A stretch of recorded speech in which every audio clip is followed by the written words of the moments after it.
Hey guys, dating life gone pretty shitty? I find you so creepy I think you should have to walk around with a bell around your neck. Finding yourself getting a little desperate for some female companionship? Alexa, tell me you love me. Hell no. You disgust me. What you need is to upgrade your style right now. The Toxic Store's got exactly what you need. Pick up some stylish gear featuring Deviant Gamer, Toxic Radio, and the Heavy Metal Happy Hour. Oh, yeah! You can find the store through the Toxic Radio app or toxicradio.net. Get in the game. Do I make you horny, baby? Get yourself a little love. That guy's getting boobies. Yeah, he is. Toxic Radio and the Toxic Store. Don't buy it safe. Buy it toxic. So, been about a year now. We've been quarantined, social distancing, and now it's the dead of winter on top of it all. Like a lot of us, you might be getting more than a little down, agitated perhaps. Okay, I'll say it. Completely fucking batshit. Well, the good news is, Toxic Radio is here for you, and we understand. We're going to be doing... Wait, hold up. Can we dial it down a notch? We're being encouraging here, not selling sports drinks. Much obliged. We're going to be doing everything we can to keep you entertained and distracted with our lineup of shows. From Supreme's Funky Contradiction and Hungry for Hope to Paradelphia and Wire to Wire. And never forget, the best music you can't find anywhere else. Toxic Radio, doing our best to help you stay sane. Seriously, can someone please shut him up?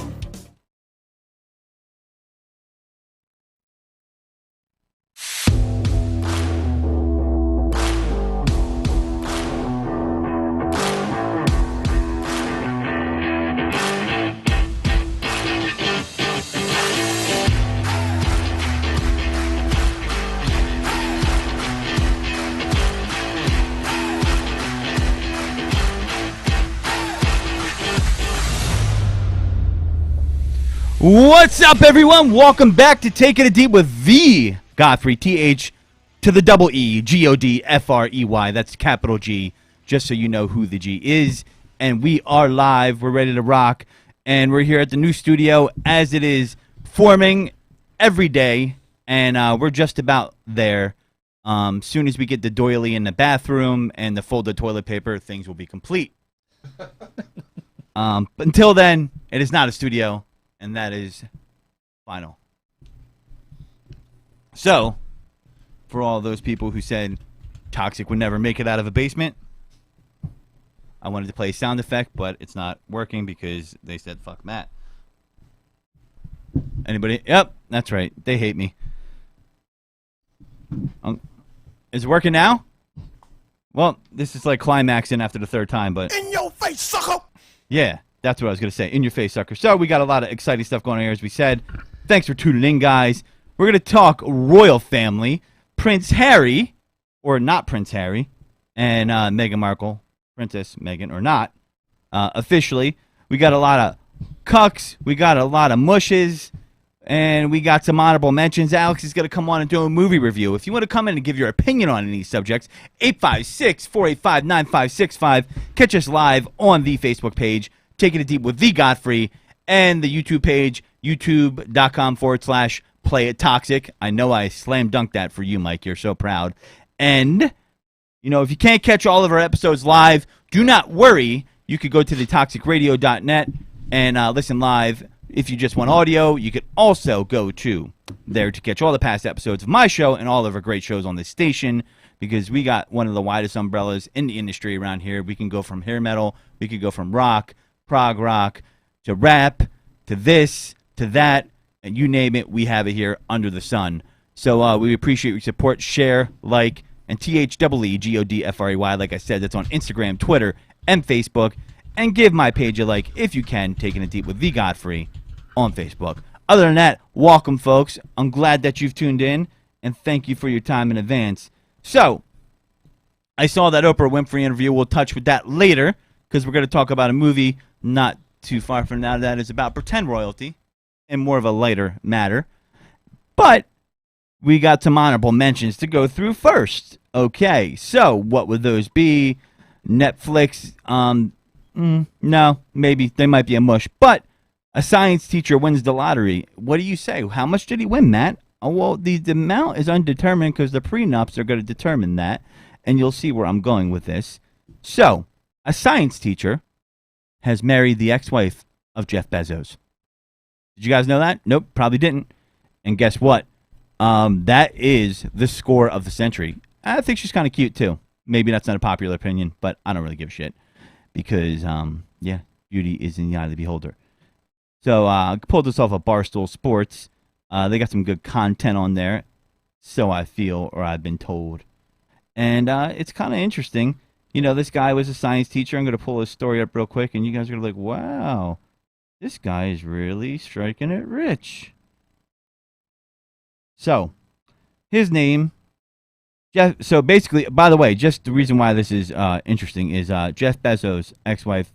She's the fourth richest woman in the world now, with $53 billion. Has married a teacher at her kid's school. So this guy was putting on some extra time in the conference room. Hey, let me talk to you about your kid's education. You know, that is the steal of the century. He was a fourth richest woman in the world. And we're going to say he was making less than $100,000 a year, probably. Safe to say, being a science teacher. There's certain districts pay more than others, but as it goes, you've got to be kidding me. A net worth of $53 billion if she marries some nerdy-ass science teacher. Correction, former science teacher. Chlorophyll? Anyone? So, more like borophyll, but am I right? You know, so there's no way this dude keeps his job, right? I mean, would you keep your job if you were a science teacher? I think I would quit it unless I truly like teaching the kids. I see, though, if I'm really committed to teaching and I married someone of that wealth, can we partner together and do things through philanthropy that could impact education in a positive way? So there could be some great things to do with this. But, you know, he's still getting off his summers if he's staying, and he's married to the fourth richest woman in the world. We got to give him an applause. Some of you might be hating out there, giving him a boo. But, you know, she was single. You should have been on Match.com. So, you know, teachers know what they signed up for. They're doing it for the love of it. But, I mean, listen, that is a cash-in of all cash-ins. So, it's probably all love. Maybe it is. I don't know what you guys think. You could tell me out there if you think it's all about the love, it's all about the dollars, or it's a little bit of both. I'm not sure if it is, but beauty is in the eye of the beer holder, Matt Long says, and he is right because the beer goggles can make things look really great sometimes. He knows that firsthand, I'm pretty sure. He is the master of the beer goggle, from what I hear on the streets of South London. So, that's a score. I would say one of our honorable mentions, and we're going to have a movie review coming up. We're going to have Alex coming in here in any moment to give us his review of Coming to America 2 and some other related movie news, or I should say movie news related to movies, since, you know, we love the cinema here. Who doesn't like a good movie now and then, right? Unless you're a serial killer, I'm pretty sure you do like movies. So he'll be calling in any second. As I say, hey, Alex, call in. I'm going to snap my fingers and go, call in. I think he is. He's like, wait, am I calling in now? So we're going to video him in, and he's going to give it, he's got it queued up. But Coming to America 2 came out, the sequel to Coming to America 1, which is a classic. A lot of people love that movie. A lot of characters played by two gentlemen in there, Arsenio Hall and Eddie Murphy. So they were involved with the sequel. And the first one was great, and I love the first one. I haven't seen the second one yet, but Alex has. And I'm going to see if he can make me want to see it. Look at him rocking that Toxic Radio shirt. Mike loves that. I think Mike is erect in the studio right now. I spent 30 minutes looking for this shirt before the show started. Mike's just he got so erect he fucked up the audio. Oh. You're on. Can you hear me? We can hear you. Yeah. We can hear you. Nice shirt, Yeah, bro. I spent like 30 minutes just looking for this shirt. Oh my God. Look at that. Wow. Is that the Taco Bell dog? Yeah, she's a Chihuahua. Nice. So, yeah, I spent like 30 minutes looking for this shirt. Turned out it was in my laundry basket, clean and ready to go. So, almost wore my Spider-Man shirt with some of the movie news that's coming up in a few minutes. But Spider-Man definitely movie want news. to start with Coming to America. We like Spider-Man movie news. Oh, hell yeah. So, Coming to America, just watched it last night. I got to say, Didn't hate it, didn't love it. Okay. The first 30 minutes, it started slow. They were setting up the plot about who the son is, why he even matters at this point 30 years later. It was kind of silly at times. It had callbacks to the old movie, of course. Lots of cameos, and Wesley Snipes played General Izzy, who he was hilarious. He was great. Which is kind of funny because Wesley Snipes was hiding, I believe, in Mumbai or Mumbai. I'm probably getting the name wrong. Basically, a country in Africa to avoid paying taxes for a long time. Oh, no shit. Yeah, I yeah. had no idea. Kind of funny. But ironic how life comes full circle. He'll be all right. Yeah. Well, in general, I want to give this movie 2.5 stars, and I think that's kind of generous. Is that out honestly. of 5? Out of 5. Yeah. Okay. So it's funny though. The sequel, it's not a movie anyone asked for. It wasn't highly anticipated. They really didn't set it up for success in general, and I feel like they didn't have to because it wasn't a blockbuster movie. If theaters were even open for it, which I don't even know at this point across the U.S. if this showed in any theaters. I doubt it. But it was a fun walk down memory lane. It was a little nostalgic. It had the callbacks. It had, funny jokes about Wakanda, which is very relevant to the time because of Black Panther. So I had a few chuckles, but definitely not my favorite movie that I've watched in the last couple weeks. If you're bored and you're interested and you miss the franchise, then sure. Let me ask you a question real quick. So, do you feel, I haven't seen it yet, I'm going to watch it, that the hype of the movie was somewhat dissipated because it was not in the theater, right? And, do you think it kind of lost a little bit of its luster just because it wasn't in the theater, or do you think that didn't matter? I honestly don't know if it mattered. I feel like it's very accessible for the fact that it's on Prime and easy for anyone to watch. I don't think it really would have made much difference for its profitability as a movie overall. I guess we'll find out in a few weeks. I don't know if I'm helping their case here by kind of giving it a 2.5, but like I said, didn't hate it, didn't love it. If you're bored, sure, give it a look. But be patient. The sequels are never.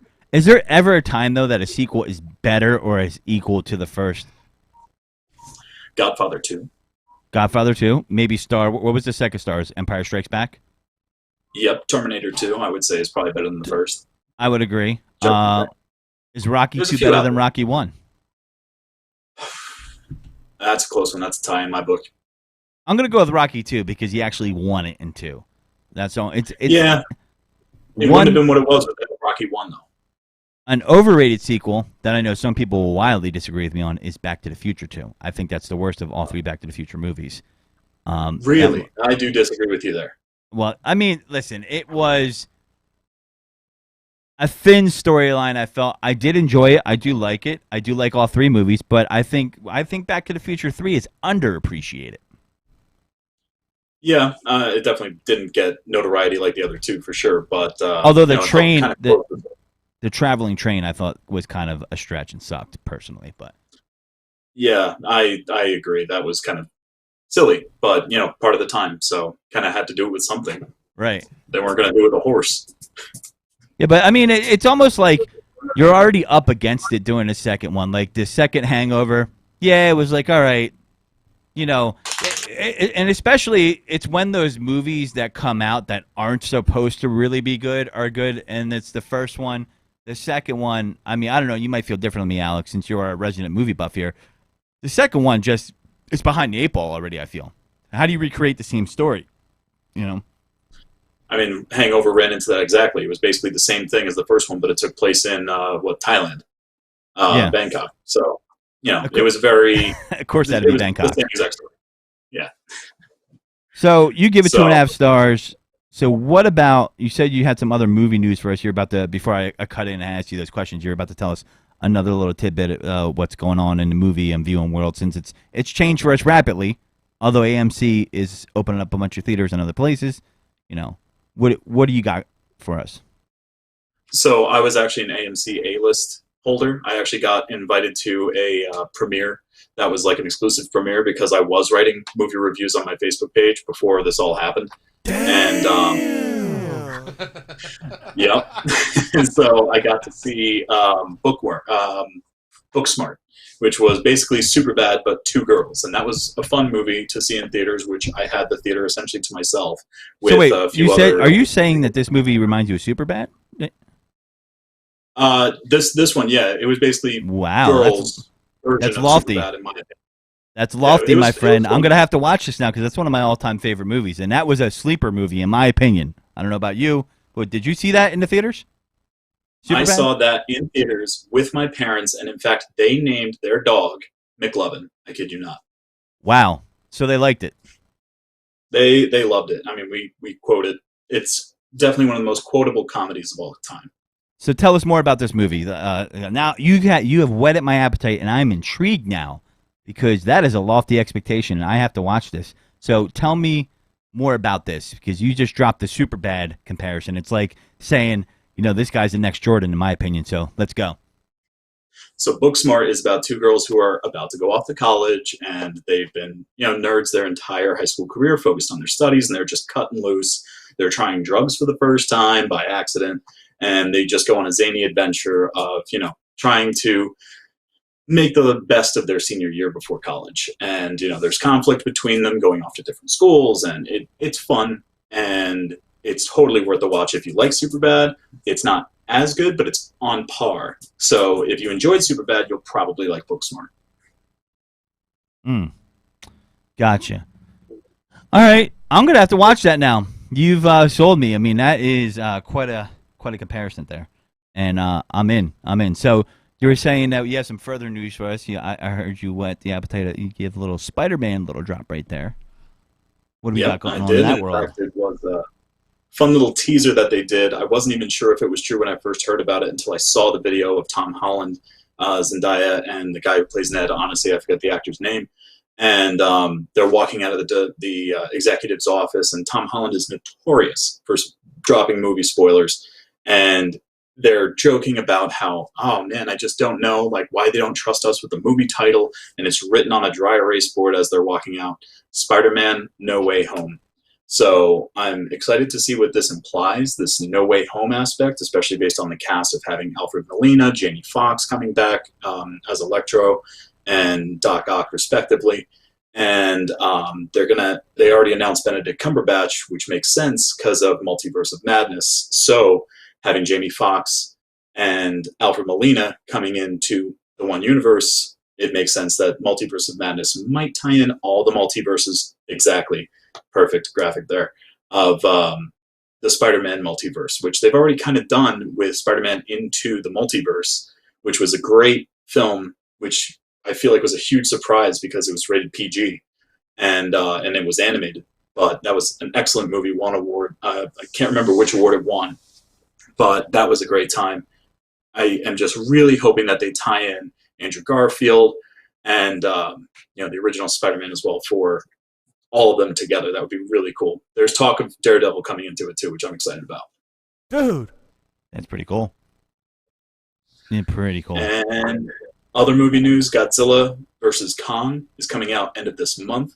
So I'm hoping it's better than I expect. I set the bar pretty low for these kinds of movies that are all action and big monsters. It's just like they usually are. I feel like those movies like fucking flop 95% of the time, right? Like where it's just the plot is this old plot that's been recycled over and over again. It's like the action has to be awesome because you're not expecting this like really detailed plot with like actors that are just like really acting their hearts out. They're probably waking up in the morning like going to the gym like, all right, going there to film Godzilla, let's go. There's not a whole lot of fucking rehearsing going on for that show. I mean, or that movie. Yeah, it's all CGI anyway. Especially thinking about movies like Pacific Rim. Very similar, like big monsters versus big robots. Same. I think stuff. Pacific I feel Rim, like, by the way, could be a good porn name. Just putting it out there. Oh yeah, Pacific Rim Job, sure. Or specific rim jobs. Yeah, something like that, right?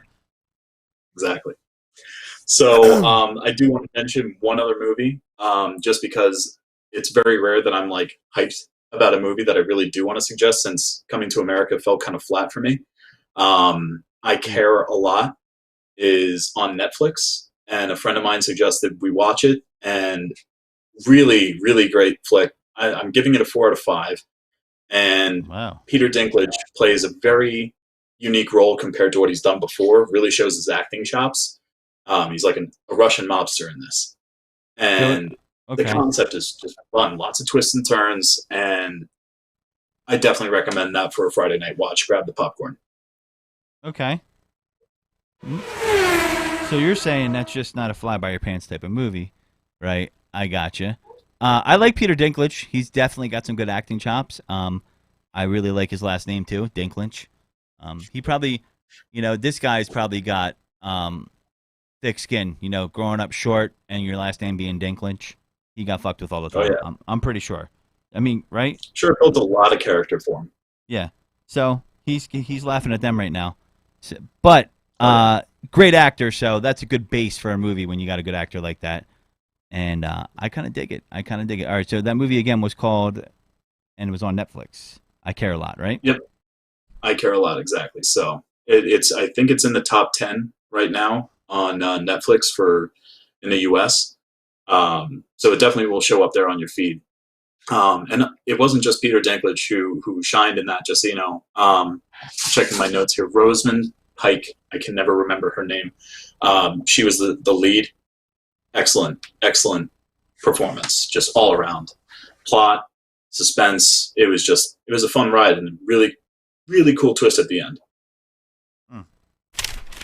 Okay, so that sounds pretty awesome. So we're going to talk about some real life cinema. Stick around too. You don't have to get out of here if you can stick around. We're not kicking Alex off. We're not like, get the fuck out of here. We're done with you. We're gonna let him stick around. He's gonna hang up the show. So do you think? And we're gonna move on to the next subject. Do you think movie theaters start to open up and there's a pullback from releasing these films on the other streaming mediums, or is it a little bit of both, or it stops? Like things go back to normal. Like Netflix is recycling old things, and kind of, all the other streaming services, if they have their original content, or, is it a mix? Because to me, I'm seeing AMC stock shoot up a little bit, not as much as GameStop, but if you're gonna be a viable business, you're gonna have to bring asses and put them in the seats, right? So how are we gonna do that? And they always had distribution cornered because you had to go to the theaters. Yep. I think it's a really interesting market to keep an eye on. I know for myself, I cannot wait for the movie theaters to open back up. In fact, my birthday was just about a month ago, and my girlfriend was pretty close to renting out a theater to ourselves, which a lot of theaters are kind of pushing for to help, I know people doing that for cushion birthday them. parties and things of that nature. Yeah. $200 to rent out the theater to yourself. You can invite up to 20 people, friends, family, whatever. And they had a list of movies that you could pick from. And we almost did it, but we were just like, none of the movies at the time really seemed worth seeing except for Crazy Rich Asians, which we ended up watching at home. So great movie also, by the way. Nice. So speaking of movies, speaking of Netflix and distribution, I knew this was coming down the pike, and this is one of our honorable mentions of, what the fuck, guys. So Netflix confirms they are now using technology to prevent people from sharing passwords. What a bunch of assholes. Message to Netflix, if you want to do that, then what you need to do is have some better pricing tiers, because paying almost $17 a month just to get 4K is bullshit, in my opinion. What do you think about that, Alex? This is news to me, first of all. News today. I believe fresh, hot off the presses here, taking it deep. This is fresh. This is fresh for me. I think there's going to be a lot of pissed off people. It's going to help them, I'm sure, profitability-wise. If they are really cracking down on password sharing, yeah, I could totally see a lot of people getting ticked off. But I also see those same people just biting the bullet and saying $17 a month, especially during quarantine. What else am I going to do? We've all been part of the binge culture. Give me my money. Shows. That's what they're saying. Give me my money. That's what they want. So here's the thing. I kind of have a backwards view on this, and a kind of an interesting view. I think the streaming market is becoming very saturated, which is a good thing for customers, so it should drive prices down. But a trend I'm seeing is they're trying to funnel customers into getting their services. And let me give you a couple examples. I was going to talk about this today. They're being mushes, but they're not going to make them mush the week list. And that would be Paramount Plus, Discovery Plus, things of that nature, saying, hey, we know you have these channels and you pay for them already, but there's shit that we're going to have on these channels, and now you need the app and to get our channel, which is kind of bullshit in my opinion. And now I personally split my Netflix account with a friend. We split it down the middle. It's two of us, you know. And if they're going to prevent stuff like that, I think the market saturation is going to hurt them. And I think they'll make money, but they're going to have people that are going to have high turnover. And what I mean is this. The reason why I split with my friend, will piggyback into this, is because I like watching The Crown. It's one of my favorite series. And, you know, when I watched The Crown, I was like, oh, man, I don't have Netflix anymore because I wasn't watching it that much. And there's only so much time in a day. So I split it with him. You know, you can have two streams at once. So my thing is, if you can have multiple streams and you're abiding by the rules, what is with this password shit? So I'll give you an update on it, of what they said. Netflix is testing a new feature that could signal the start of an effort to crack down on password sharing. Spotted by GammaWire. This came out today, right before the show at about 4:30. Some viewers attempting to use somebody else's account are now being stopped by a screen that says, if you don't live with the owner of this account, you need your own account to keep watching. So they want you to do it on your own network, and they want you to now not have any mobility to, like, say you went to your girlfriend's house and it was your account. So to me, when you give less options to users and you want to create stickiness to your account and you put a roadblock in the way, if I was on that board, I would say, we're going to lose money on this because we're going to lose subscribers. Now, and when I mean that, what's your net gain, right? I'll give you an example. I don't have Disney. I have Disney Plus with their package, just $13.99, $14.99. And I'm going to get rid of it because that includes ESPN and Hulu. I don't watch Hulu, but I do ESPN. I could drop down to $4.99. Now, there's no contract because there shouldn't be, because it's a month to month. But certain people are going to now buy that service and say, you know what? They're going to do that. I'm just going to buy it for that month that I have it, and then you're not going to get long-term subscriber growth. You're going to get a lot of attrition, and what's going to be your net gain? And I think it's going to keep it pretty stagnant. If this is an industry trend, they're going to find out the hard way. Just like cable companies are finding out the hard way that nobody wants to pay their bullshit taxes and fees and their equipment and all their charges that are legal rape and passing the taxes down to us. If these same companies who are owned part of the cable company start going this way, you're going to see a similar metamorphosis, in my opinion. I don't doubt that for a second. I think there is one ultimate solution to this, and I am in no way advocating or advising anyone to do this, but it is very common for people to have jailbroken Fire Sticks and stream those same things that are on those services, and I think they may feel a bit of a sting that they're not anticipating with that if they really do push this lack of password sharing. People are going to fight back, and it's always been ever since Napster came around, and LimeWire and BearShare. If you're old enough to remember that, then I think you're in the right place. But anyway, BearShare. Yeah. So I mean, my thing is if you're gonna have exclusive content, and you say to someone, "Hey, you have to buy our service to watch it for the exclusive content," no problem.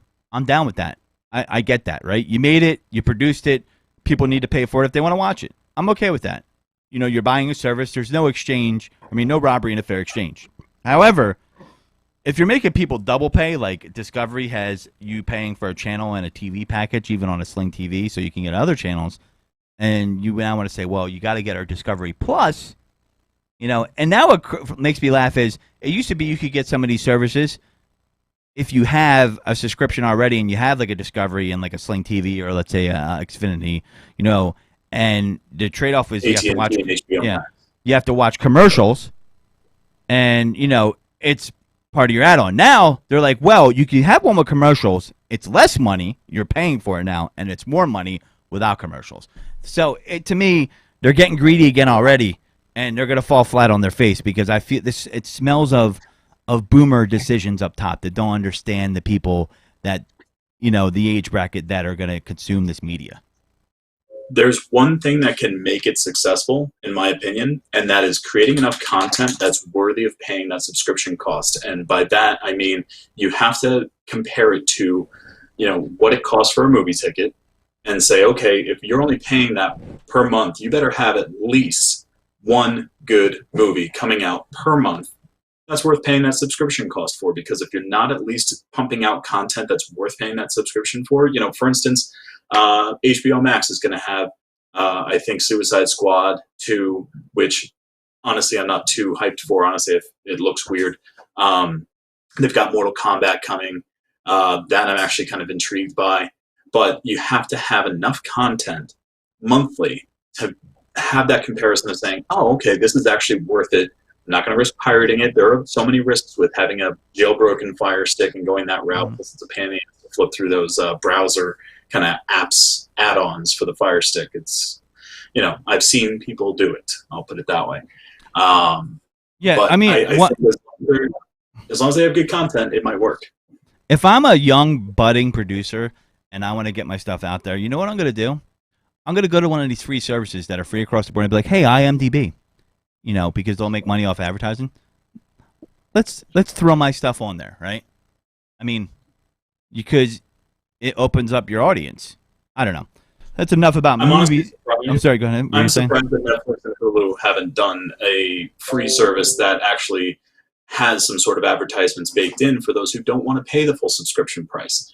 You can still access the content, but give money to their advertisers. And I feel like they're just trying to break away from that model, from differentiating themselves from television. But if you don't want to pay it, okay, give me money somehow. Right. So now that I'm done bitching about them, and they popped the balloon of what we're used to, we got Mike. Throw that up on the screen. I sent you a link there of a picture. There's a story of an Uber passenger who refused to wear a mask, and she coughed on him and was being filmed. She's now banned from Lyft and Uber. So she got banned from both platforms. There's a video in there if you could play it, Mike. If you can't, don't worry about it. But she goes to grab his phone, and he asked her to put the mask on, so she went and got a mask, and then she refused to wear it. He got pretty belligerent. This guy's out here trying to make some money, and she's being a big a-hole. So, as you see it in there...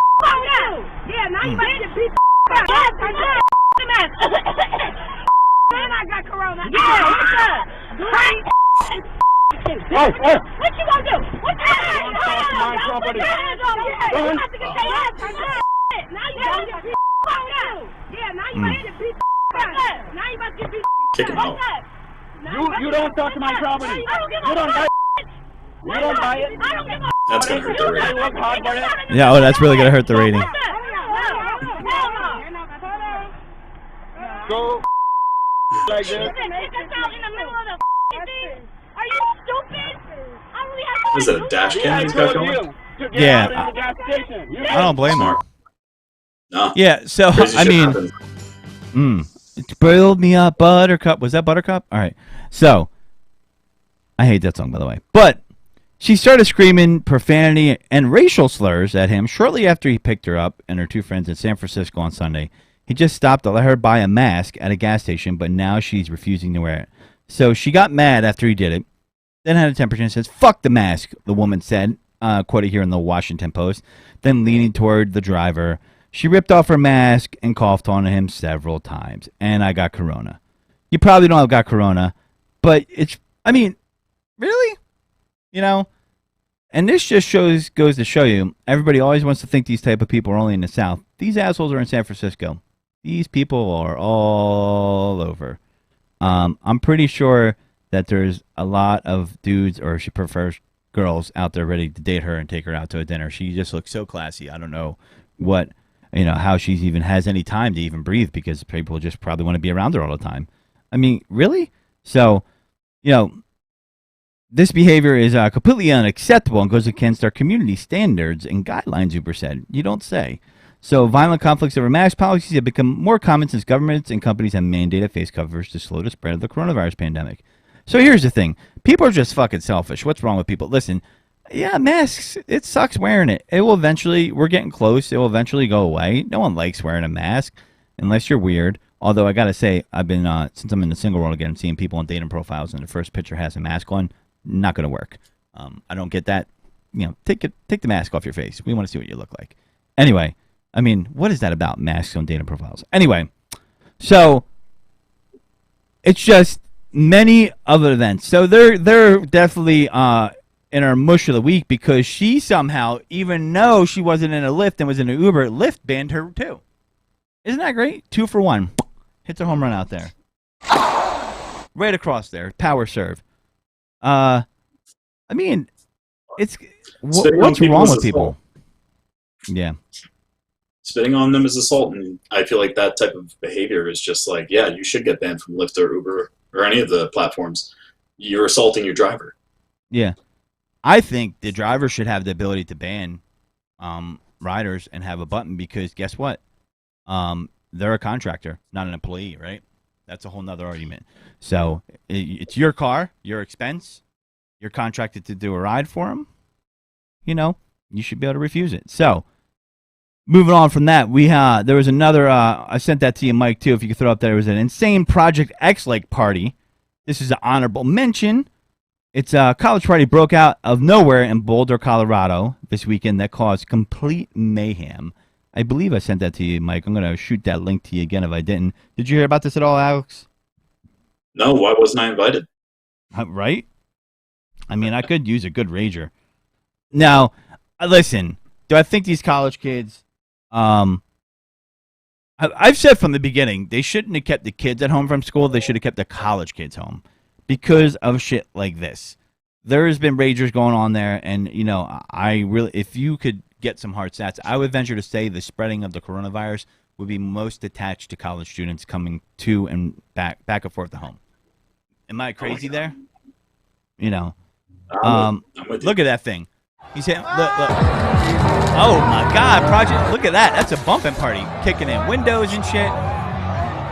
So that girl's car, there's a Venmo there to help her recover. I'm pretty sure that's totaled. Where the fuck's State Farm when you need them? Good neighbor, my ass. Oh yeah, look. All right. Oh my. Yo. What? This is a total white people moment. Caucasians, you have to own this. They're on the fire truck. Oh my God. Look, are they chasing the cops away? Some great footage right there. I got some spirit, I'll give him that. You know, I just always wonder, not that I wish this on anybody, but where was the fucking mace and tear gas on this one, right? True. I don't know. That is very, that's a white people party for sure, and it's sad that was not handled more aggressively with flipping over a car and chasing down cops. That's absurd. Yeah, I'm hoping that, with the new vaccine coming out, I'm hoping everything goes back to normal. You know, people are getting at their wits' end about frustration with certain restrictions in certain areas, and I totally get it. Don't blame them for feeling that way at all. But we're like almost there. Like, did you get yours? Did you get your shot yet? I don't think I can. I'm checking with my doctor, waiting for a call back because I had it January 2nd. And so I don't think I'm eligible for it. I was told you have to wait a certain amount of time until, passes until you get the vaccine. That might have changed, so I'm going to check. I could be wrong there. So, but yeah, I got my first shot. My next one's a week from tomorrow. So then I'm you go done. with the Moderna or Pfizer? Pfizer. Nice. So we're going to jump into some Meghan Markle and Prince Harry talk. By the way, I just wanted to show Bernie here. This is handmade, and I was told the lady's name. She's got a store on Etsy, and we're gonna share it to her page. But this is handmade, folks. Look at this. Got the chair with the flamingo on it, and this is better than any meme you've seen or any non-fungible token that you want to buy. Look at this. I mean, look at the craftsmanship of that. You got the hair. Look at the hairline. I mean, does it get any better than that? Comes with his own chair. That's perfect. Need it. Gotta have it. And I paid for this too, so it wasn't like they were like, "Hey, we'll give you a free one if you pimp it out." Like I paid cold hard cash for this. In fact, I was shaken down like I owed a gambling debt. They're like, "Where's my money?" I was like, "Oh shit, I'll pay it," even though I didn't get it yet. But it's pretty awesome. So Laura is in the chat room.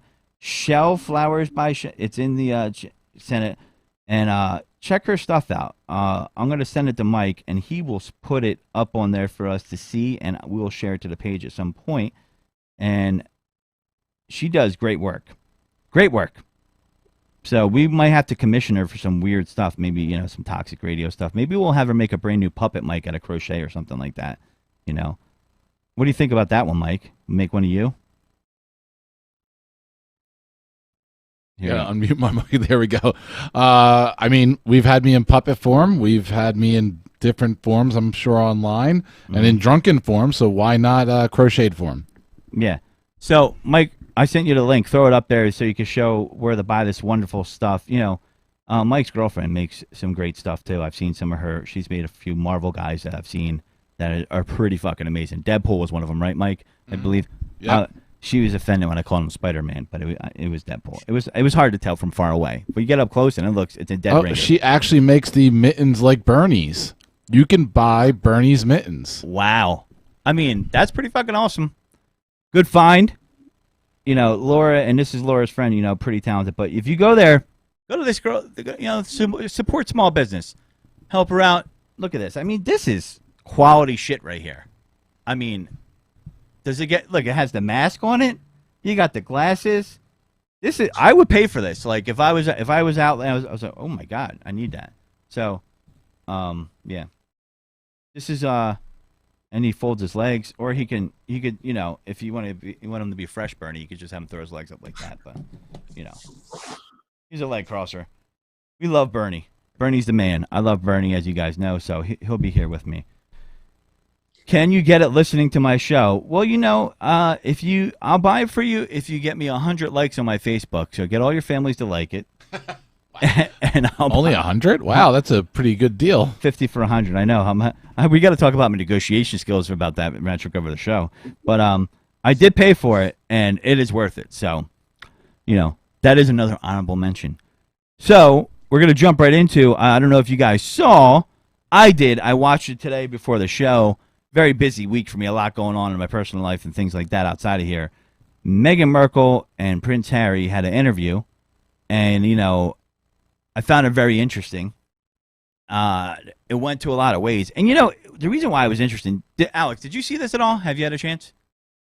I saw a few minutes of it, and honestly, when it comes to, you know, royal family, and I know that you love The Crown, so of course this is right up your alley. But been to London 5 times. Yeah, it's right up my alley. But this is real. I caught 5 minutes of it, so it was, you know, I do worry about them. Honestly, I feel like there's a lot of they should be concerned for their own safety, just in general. From, you know, not having the protection of the royal family is kind of a big deal. I mean, well, that's funny because they go into that in the interview, and what's interesting about that is that, you know, he's a prince by bloodline, right? So, you know, he in the interview he talked about how he's surprised that he alone wasn't going to have the protection anymore from the royal family, and protection as in security, because they provide security for them, and that was stunning in itself. Now, before that, they said they weren't going to have it for his son, which would be the great-grandson, and they weren't going to have it for Meghan, and Meghan actually wrote letters to the family saying, I understand not for Archie, which is the son's name, and not for her, but why not for my husband and his safety, because they said he's received death threats. You know, you got the propaganda and the clickbait out there. And it goes into a lot of things, and this is why I bring up The Crown. And listen, if this interests you, I'm telling you, if you give The Crown a shot, and The Crown, it's like a TV series that's still developing, right? Because this is part of that life. And if you have watched the series, you get a better understanding of how they operate. There's a difference between the institution and the royal family themselves, and them feeling trapped. For example, Prince Charles should totally relate to his son's situation. Seemed like he was more in love with Camilla, but it wasn't going to happen because she was married. You know, he picked Diana. It went back and forth. There's a whole season. The last season really touches light on that relationship. Now, this obviously impacted Harry and William because their mother died early. So Diana was definitely someone that was under a lot of scrutiny from the press, and Meghan, you know, Markle was definitely under a lot of unfair scrutiny. Now, when you watch the series, it shows the relationship between the royal family and, you know, the institution that handles it, the Commonwealth, and the tabloids. So the tabloids have had a really immature reaction about it. right? They're saying like, oh, she's whining this, and that, and she's making this up, and she's. But when I watched the interview from afar, they could have sunk the royal family. And there was questions that Oprah asked. Now, they made a point in the beginning of this interview to say that they weren't paid for it. There was no agreement in place about what they could or couldn't ask beforehand. It was free form. The first part of the interview was just Meghan herself, and then they brought Prince Harry in later. Now, the interesting thing is they gave him softballs where he could have been like, boop, he could have just knocked his dad out the water, because there were discussions of what color would the baby's skin be, which is flat out wrong. He wouldn't tell who that was or what question was asked, and he was asked that question. So, he obviously has love for his family still. This guy was never going to be king because in the line of succession, he was far away from it. William is under his dad. Prince Charles is under his mother, Queen Elizabeth, who is the next in line. But it's a real-life drama unfolding out. And, I think Prince Harry didn't want the same thing to happen to his mother, happen to Meghan. And his dad, should understand that. And he actually says that in the interview, saying that my dad has had similar things happen, which was pretty. So it was probably one of the most honest interviews I heard. By the way, side note, I know some of you guys out there are sports fans, but Howard Stern interviewed Tom Brady, and you got to hear a goat-on-goat interview, which was awesome. I mean, the greatest football player of all time, and in my opinion, the greatest interviewer of all time, Howard Stern. And if you don't know that he's a great interviewer, you haven't listened to him interview people, because you just have that bias in your mind. It's Howard Stern. I think he's automatically could talk about dicks. That's not Howard as an interviewer. He adjusts to his guests. So I know Mike would agree with me on that for sure. But check that out. We'll talk about that one next week, because he asked him some interesting questions about his relationship with Giselle and what was the dynamic of him going out with her and just finding out that his firstborn son, now with his ex-girlfriend, is going to happen. So most women would have left in that situation. We'll get into that next week. But back to this interview. It's about an hour-long interview, and there was a lot of revealing things. The press was definitely on her, in my opinion. The parliament even talked about it. They were making her pay a tax because she was American. She's half black. And, I didn't really believe that until I heard Harry saying it. And then, I wasn't paying attention to the press as often because I don't live there. But when you examine things, if you have an honest mind, they said that conversation happened about how dark would the kids, what would he look like? That's wrong in a sense. They didn't say who, they didn't say when, because he didn't want to do that. He wants to protect his family still, so there are things, that they gave them softballs to say where they could have went after the family. Like the whole story of they said Meghan made Kate cry was actually reverse, and Kate apologized for it. So she didn't want to give details of conversations of that because she was protecting people, and she defended Kate to an extent. I find this interesting because we got The Crown, new seasons are coming out, and it's like, is this going to be in it? I mean, it's worth an interview. You know what I mean? And the interview is worth the watch. Someone said they would like to listen to it. I highly recommend it. And yeah, Alex is right. I'm a total mark for this. Total mark. And because I like to visit London once a year. I have some friends over there that are very dear to me, and COVID has prevented that in the past year. And I like the country in general, and I am very interested in the royals. I've been to the castles. I've seen it, and it's an interesting history. But I will also say that if your preview of the royal family is just through this interview, you're sadly mistaken too. There's some good things they do. There's some bad things they do. Let's not act like they're outright racist. There's some growing that needs to be done, and that brings up the conversation of, can people evolve? Can they change? Right? I mean, I think that's a fair question. Too often in society, especially with cancel culture, we're going, nope, you're done. That's it. You're done. To me, that's not the way to be if you want people to change, if they're open to changing and understanding, being empathetic, and understanding why you made them feel that way or vice versa. And, I remember watching The Crown, and, they have people that help them. We'll call them an assistant for lack of a better term. that were kind of trying to shape what a young Queen Elizabeth would do or not do politically. She got wind of that, and someone got fired and dismissed, right? It was really controversial for her to go to Africa, part of the, other countries, and she did it, and it went over well. There's some jealousy that's in the ranks too. Like, her sister was the toast of the town, and Margaret, and then you have, now Meghan did really well in Australia. They loved her to death, and this was weighing on her heart so much that she told them she was thinking about hurting herself, suicidal thoughts, which is, you would think, well, why would she do that, right? She's a princess. Here's the thing. This is what we have to realize as human beings. Money and vanity and what we see from the outside does not equal happiness, and it does not mean everything. We often think that those things will equal happiness, and they don't. I sound like, preacher Godfrey here. But, I mean, it's true, though. She had everything in the world. She's a princess. I mean, that's the storybook dream, right, for a lot of girls out there, And there's probably a lot of young women that were inspired, like, oh, my God, look, she looks like me, and she could be a princess. She could be part of the royal family, So I feel like they missed an opportunity right there. However,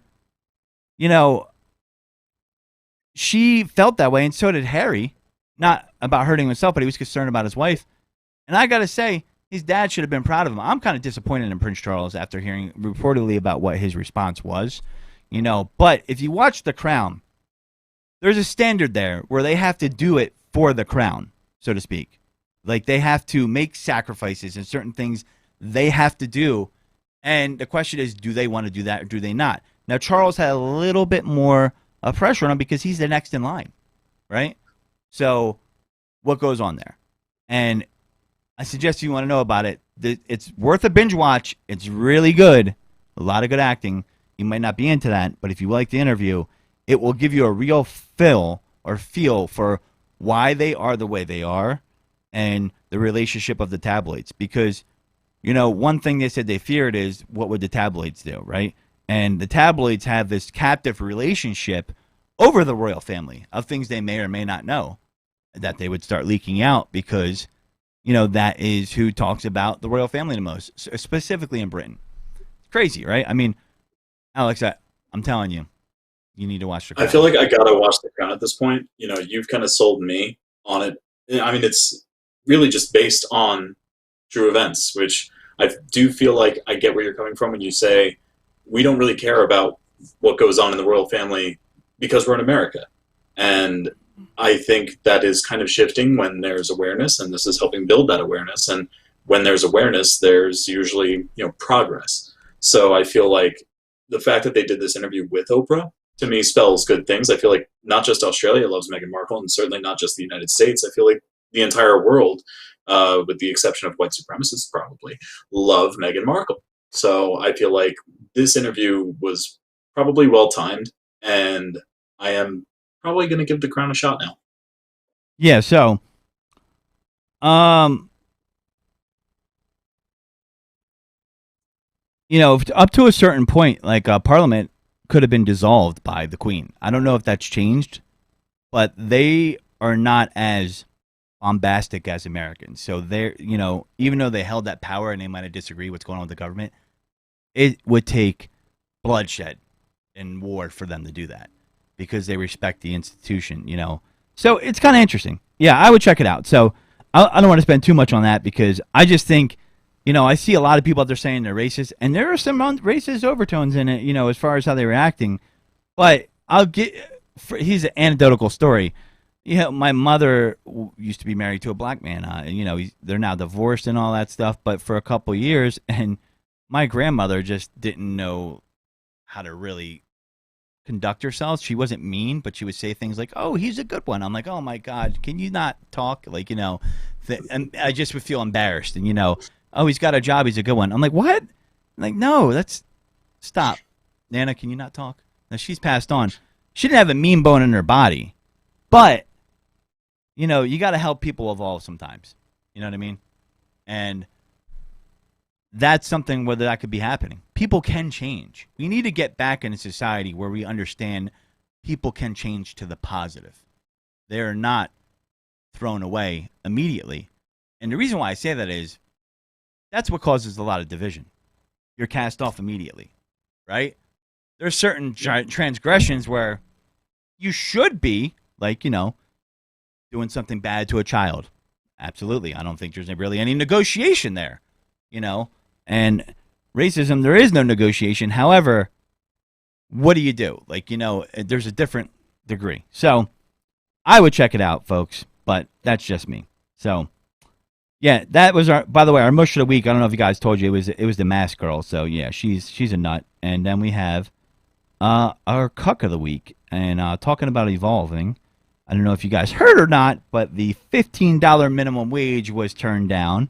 We're not going to get into who's that for or not for. Is it good? Is it not good? I'll let you guys discuss that out there. I think it's a good idea, but that's me for the record. What I think is funny is this Democratic Senator, Christine correct me, Alex, if I'm saying it wrong. It's Cinemas is her name? Do you know her? Did you hear about this? I'm not sure. Yeah. So this is the chick that went in and she was like, oh, thumbs down. Like, she did it all fancy, like she was, doing a 360 dunk. And I'm like, what an asshole. And she's a Democrat. She's supposed to be for it. But this is my thing about people playing characters, and I keep talking about this. It was 58-42 it got voted against because they put it through a procedural bill. Bernie forced to vote on it. And then she gets criticized for it. And what does she go to? What's her playbook? It's sexist because people are criticizing her. No, it's not sexist. You just suck. Because if you look at her tweets and her past, she says things like, seems like a no-brainer for a $15 minimum wage. And by saying that you're saying she's sexist, she's saying, I'm for feminism. The thing about it is the funny thing about this, if you really were, the $15 an hour increase will help mostly women out in the wage gap. And when I say wage gap, I'm not saying because a man's paid more than a woman. I'm talking about get them out of poverty, okay? Raising kids, things of that nature. It would help, and the percentages show it mostly would help women. But you're for women, right? And then you want to scream sexism. Please. Own it. If you're going to do it, own it. Have some balls and own it. Because that tells to me you're not doing it because you think it's the right thing to do. You're doing it because you're told to do it, and you're trying to spin it. And this is a Democrat, and I'm going to call it anybody, I don't care what party they're in, when they're full of shit. And they were completely full of shit with this one. Because she says, oh, it's because I, bent my knee and had on my purse. No. It's because you're an asshole about it, one. And two, it's because you have tweeted saying there should be a $15 minimum wage. Instead of explaining your procedural position or your political position, you and your supporters try to say, oh, you're only being criticized because you're a woman. Fuck off with that. That's the kind of victim stuff that I don't want to hear because you heard it when it's actually a real issue. Just look at how much college costs, how much housing costs. It's amazing just looking at what things cost in the 1920s. A gallon of milk, bread. Just seeing how those prices have gone up, but minimum wage hasn't. To me, seeing that side-by-side comparison is justification enough to say, yes, $15 minimum wage is the very least they should do. And plus, on top of that, it wasn't going to be implemented until 2025. Like, give me a break. Like, we're talking 3 years from now. Come on. Like, seriously? So, in 2025, I don't even know if 15 is enough, but is 725 going to be enough? Because they're going to come off, the middle class's tax dollar because they're living off public assistance. So that's a whole nother question. But, yeah, she's our cuck of the week. Please. She's making me sick. And then we have a Cuomo sexual update. Mike was waiting for this one. But I wanted to follow up with that, and we'll close on this. Mike had very valid points last week. And I wanted to, we were going back and forth. I wanted to unmuddy the waters.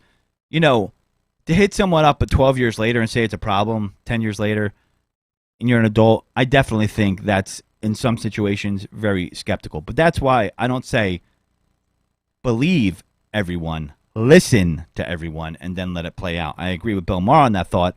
But Cuomo is earning his name Cuomo-sexual because now we have the number 6 accuser that has come forward. And they are thinking he should step down. He's not going to rerun again anyway. Should he step down? And to me, is it true? Is it not true? I don't know. It's a political hit piece. But if it's not true, present your evidence. And this is why things like this have to be litigated. Now, I think when it comes to an individual like this, like a regular guy or, a me or, Mike's not regular. He's special. And, Jamie's definitely special. But no, like people like that, it's different because we're going to have to answer the real consequences. When you have power like this guy, you could kind of avoid a lot of this. You can move people around. You could say, oh, here's another position. Oh, they're fired, this or that. You have a lot more clout in how you can make things happen. You know what I mean? But to me, the reason why I'm on guys like this, especially like Cuomo, is because you can't champion that as being an issue, then be one of the perpetrators, and then acting like that. You just can't. You can't. I'll give you an example. I was saying last week how I think it went the wrong way, and this is, Mike, correct me if I'm wrong, this is an example you would be talking about, where Al Franken, they brought up this stuff about Al Franken, who was on Saturday Night Live, that he pinched some girl's butt or he brushed too close to her at a party afterwards, Saturday Night Live. And they didn't give him his just due in court or do a Senate procedural hearing, which is something that would happen. And they asked for him to resign. Now, the funny thing is Kristen Gillibrand is the one who did that, and he resigned. I don't think he should have, because it came out later on that it was a hit piece and it was untrue. And now when they asked this same lady, who is a senator from New York, Kristen Gillibrand, on Cuomo, she's mum about it. Interesting how that works, isn't it? I guess he wasn't part of her political allyship, if you will. And that's where we got to keep people honest.